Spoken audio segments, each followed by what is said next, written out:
ఓం శ్రీ మహాగణాధిపతయే నమః. శ్రీ సీతారామచంద్రాభ్యాం నమః. శ్రీ గురుభ్యో నమః. శ్రీ మాతాపితృభ్యో నమః. సర్వేభ్యో మహాజనేభ్యో నమః.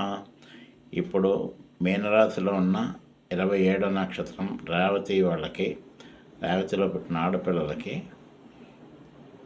వివాహ పొంతన విషయంలో ఏ నక్షత్రాలు పనికి వస్తాయి అనే విషయంలో మాట్లాడుతున్నాం. ఈ మీనరాశిలో ఉన్నటువంటి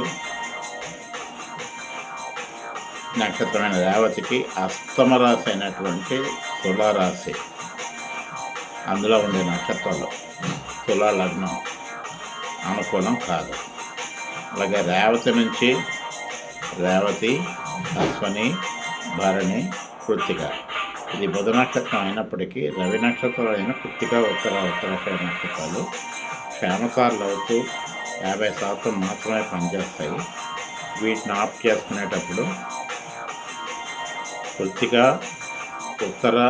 ఉత్తరాషాఢలో ఉత్తర 1వ పాదం మీకు 6వ రాశిలో అవుతుంది. మిత్ర రాశి కొంచెం అటు ఇటుగా ఉంటుంది. 2, 3, 4 పాదాలు ఉత్తర ఓకే, ఉత్తరాషాఢ ఓకే. కృత్తిక కూడా 1వ పాదం 2వ రాశిలో ఉంటుంది. 2, 3, 4 పాదాలు 3వ రాశిలో ఉంటుంది. 2, 3, 4 పాదాలు అంత అనుకూలంగా ఉండవు. కృత్తిక 1వ పాదాన్ని కన్సిడర్ చేయొచ్చు.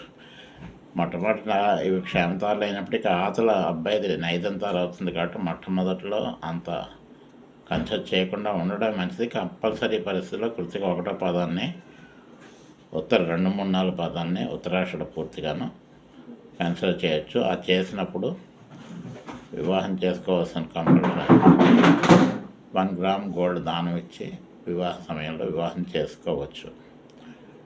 ఇంకా 7వ తారలో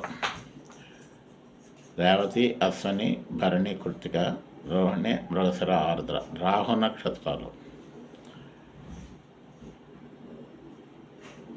శతభిషం, ఆరుద్ర, స్వాతి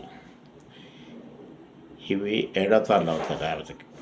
అంటే యాక్చువల్గా డైరెక్ట్గా లెక్కెట్టినప్పుడు అమ్మాయి నక్షత్రానికి నైదంతాలు అవుతాయి. ఈ నైదంతాలు వదిలివేయడం మంచిది పూర్తిగా.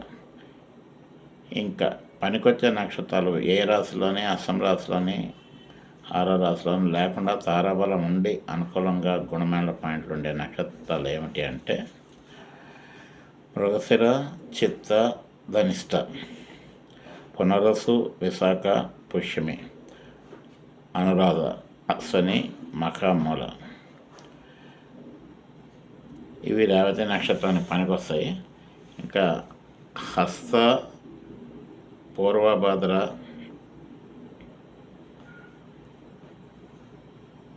ఆశ్లేష నక్షత్రం బుధుడు నక్షత్రం, రేవతి నక్షత్రం కూడా బుధుడి నక్షత్రం. ఇవి కన్సిడర్ చేయొచ్చు 2వ పక్షం. సెలవు.